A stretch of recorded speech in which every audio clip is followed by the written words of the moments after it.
My mom said to me, "If you can't have a child, we should get a divorce." My husband responded calmly, "Fine, I understand, even though I'm currently pregnant." I'm Emily, a housewife in my 30s, living with my husband who works for a company. We first crossed paths while I was employed at a food-related company. Our conversations about business dealings were always pleasant, and I was charmed by his occasional smile. I mustered the courage to ask him out, but he turned me down, saying, "Sorry, I'm flattered, but I have a girlfriend." A month later, he approached me with a change of heart. I broke up with her. "Will you go out with me?" It turns out he had started noticing me after my confession. His ex-girlfriend, sensing something was amiss, had asked, "Did you fall for someone else?" When he agreed with her suggestion to break up, they ended their relationship. I felt a pang of guilt for being the catalyst for their split, but he reassured me with a warm smile, saying, "It wouldn't have lasted long anyway. Don't worry about it." His comfort eased my worries, and after 3 years of dating, we got married. When we decided to get married, he said, "I'd like us to have children after we're married. Would you be willing to stay home and support me and our future kids?" At that time, I was working at a demanding job and was eager for a change, so I agreed to become a stay-at-home wife. I was determined to support my husband and embrace this new role.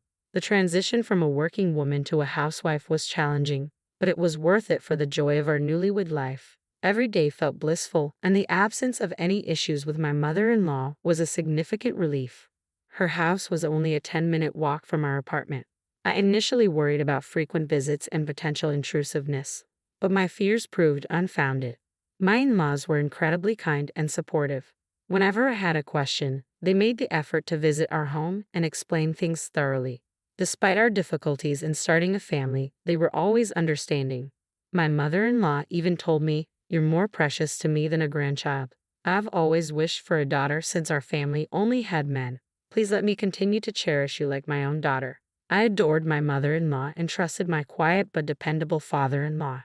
However, this harmonious relationship only lasted through the first few years. Over time, my once kind in-laws underwent a noticeable shift.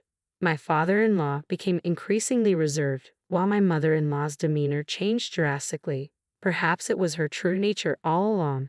Her attitude towards me went from being exceptionally warm to overtly cold.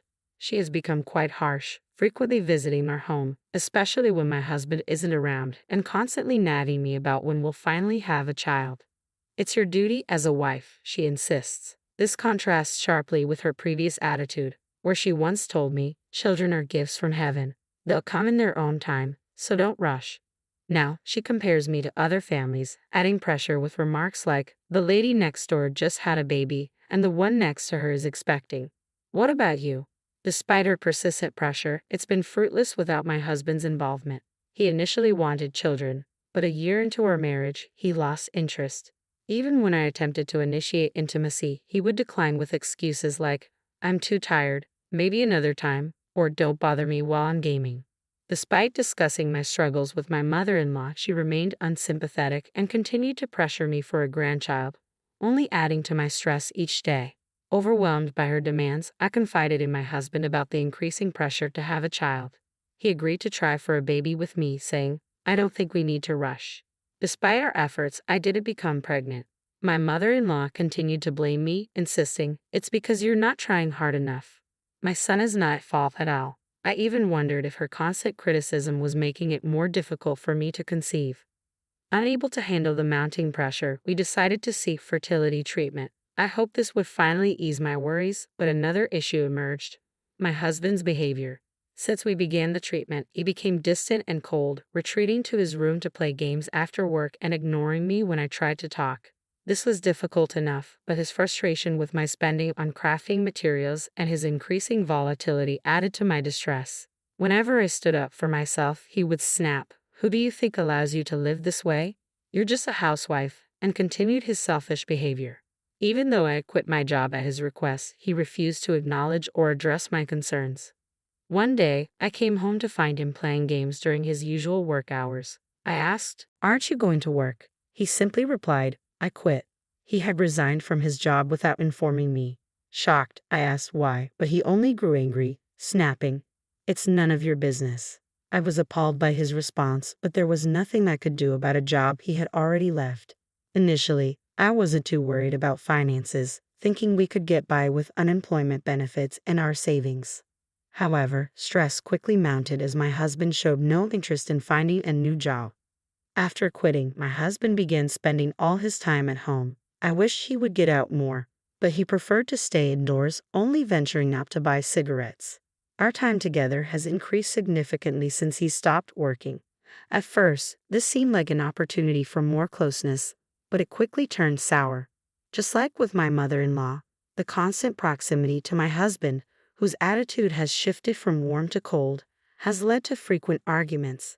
I've come to realize that even simple conversations with him are now stressful, and we've almost stopped talking altogether. I find myself questioning whether this kind of married life is worth continuing. I started to feel like I had reached my breaking point with this marriage and began searching for a way out. Fed up with his endless gaming, I confronted him. "You're not a child. Stop playing games all day and start looking for a job." He then mentioned, "By the way, my mom said if you can't have a child, we should get divorced." In that moment, I felt a strange sense of relief, as if my mother-in-law was indirectly helping me. I had just discovered that I was pregnant after a checkup that day, and I had planned to share the news with him that evening. However, deciding not to tell him right away seemed like the right choice. It allowed me to distance myself from both my mother-in-law and my husband. I handed him the divorce papers, which I had pre-filled and kept in a drawer. "Okay, I understand. Here are the divorce papers," I said. My husband, clearly unprepared for this turn of events, looked stunned and speechless as he saw the papers. His usual commanding demeanor vanished, replaced by a bewildered expression. He seemed at a loss for words but began filling out the documents, clearly feeling compelled to comply with his mother's wishes. As he completed the forms, he kept casting glances at me, still processing the shock. We agreed to discuss property division later, but there wasn't much to divide. Our assets were minimal, largely because my husband had a tendency to spend extravagantly on his hobbies. While he criticized my spending, he was far more reckless with his own money, frequently splurging on gaming and amusement arcades. He had always been bad with saving money, both before and after our marriage, so we had no significant assets to divide. When it became clear that there was no real property to split, I thought our discussion was finished. However, my husband insisted otherwise. He pointed to a bank statement and said, "Don't we still have our savings?" The statement showed a substantial amount of savings, which he suggested we divide. I explained, "This money is from before our marriage, so it isn't part of the property division." His face went pale, but he countered, "Fine, but this apartment should be included in the division, right? I lived here too." I had to deliver some difficult news. "Unfortunately, the apartment is in my name, so you have no claim to it. Additionally, I've already listed it for sale, so you'll need to move out soon. Please make arrangements to leave. It would be inconvenient for you to stay here," I said with a calm smile. I had been saving for a future home, anticipating that this apartment might eventually be too small. Saving money had always been a hobby of mine, and I had accumulated substantial savings before our marriage. Even as a regular employee, I was able to purchase the apartment with those savings. So I did have some assets. With the proceeds from the sale, I planned to build a new house in the city center. Of course, this property, being from before our marriage, was not subject to division. It seemed my husband was unaware of this detail. He apparently believed he would be entitled to half of my property, but that was not the case. When he realized he wouldn't receive any part of it, he was left stunned. The shock left him in a daze as we continued our discussion, but he struggled to recover his composure. With little left to discuss, the conversation wrapped up quickly, and we proceeded to submit the divorce papers to our lawyers. The divorce was finalized smoothly. A few months later, I moved back to my parents' home, and with their support, I gave birth to a healthy baby boy. I named him Ambrose, inspired by the phrase, "A boys be ambitious." Now, I'm enjoying a fulfilling life with my parents and my cherished child. I haven't informed my ex-husband or his family about Ambrose. I'm certain that if I did, my former mother-in-law would come storming in, demanding, "Give me back my grandchild." As for my ex-husband, after being forced out of the apartment, he returned to his parents' home. He has become a recluse, unable to cope with the ease of our divorce. His behavior is so suspicious that he often gets stopped by the police when he ventures outside. It's a rather pitiable situation.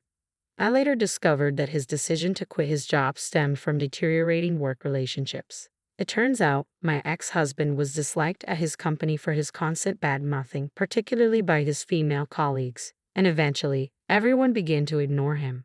Unable to bear the isolation, he abruptly resigned. Perhaps his true nature was evident even before our marriage, kind only to me, while hiding his true colors beneath a facade. 3 years later, I was working as the manager of a craft store. After becoming a regular customer at a local shop, the manager, Linda, approached me with an offer. I'm getting older and considering retirement. If you're interested, Emily, would you like to take over this store? Linda asked. At that time, my parents were actively helping with childcare, and I was looking for a new job. If I turned down the offer, the store would close, which would inconvenience many loyal customers. Weighing these factors, I decided to accept and take over the store. While attending to a regular customer today, I was surprised by an unexpected visit from my former mother-in-law and ex-husband. Wow, this is a lovely shop, my ex-husband remarked. Yeah, Mom, look at this fabric. It would look great on you, he added. Annoyed by their obvious flattery, I asked, what are you doing here? My former mother-in-law then demanded, give me back my grandson. It seemed she had somehow learned about my child's birth and wanted him as the heir to their family. You were already pregnant when I asked for the divorce. Why didn't you tell me? If I had known, I wouldn't have gone through with it, my ex-husband accused. That's exactly why I wanted a divorce. If you had known about the pregnancy, you would have done everything you could to prevent it. I shot back, glaring at him and my former mother-in-law. My former mother-in-law then demanded, so, are you going to give me back my grandchild or not? I want to live with him soon. You've had him for 3 years. Now it's my turn. Her entitlement was staggering. As I stood there, incredulous, my parents and Ambrose arrived, having been alerted by a regular customer. What's going on? Is there a problem? They asked, clearly concerned and ready to assist. Seeing Ambrose holding hands with my parents, my former mother-in-law tried to approach him, saying, oh, he's so cute. Just like my son when he was young. Look, I'm your grandma. I attempted to intervene, but it wasn't necessary. Ambrose, clinging to my mother, said firmly, this is my only grandma. Can you please leave now? My mother nodded and asked the former mother-in-law to leave, but she insisted, just give me the child. Meanwhile, my ex-husband, eager to forcibly take Ambrose from my parents, advanced. I moved in front of Ambrose to protect him, but being much smaller, I was easily pushed aside. Ambrose, be careful, I shouted. My ex-husband was just inches away from grabbing Ambrose when suddenly his body was lifted off the ground. Looking up, I saw my father, who had executed a precise shoulder throw. Unbeknownst to my ex-husband, my father was a police officer with advanced judo skills. Stunned and in pain, my ex-husband looked up at my father with a mixture of fear and disbelief. If you continue to harass my child or grandchild, I will take further action, my father warned, displaying his police badge. Seeing this, my former mother-in-law, now pale and shaken, quickly pulled my ex-husband away, and they fled. I don't know what happened to them after that, and honestly, I have no desire to find out. Several years later, inspired by my father, Ambrose set his sights on becoming a police officer. I want to be a police officer when I grow up so I can protect Mom too, he said with determination. He has been working hard in his studies to achieve this goal, and is now undefeated in judo among his peers, thanks to my father's training. I'm excited to see my son grow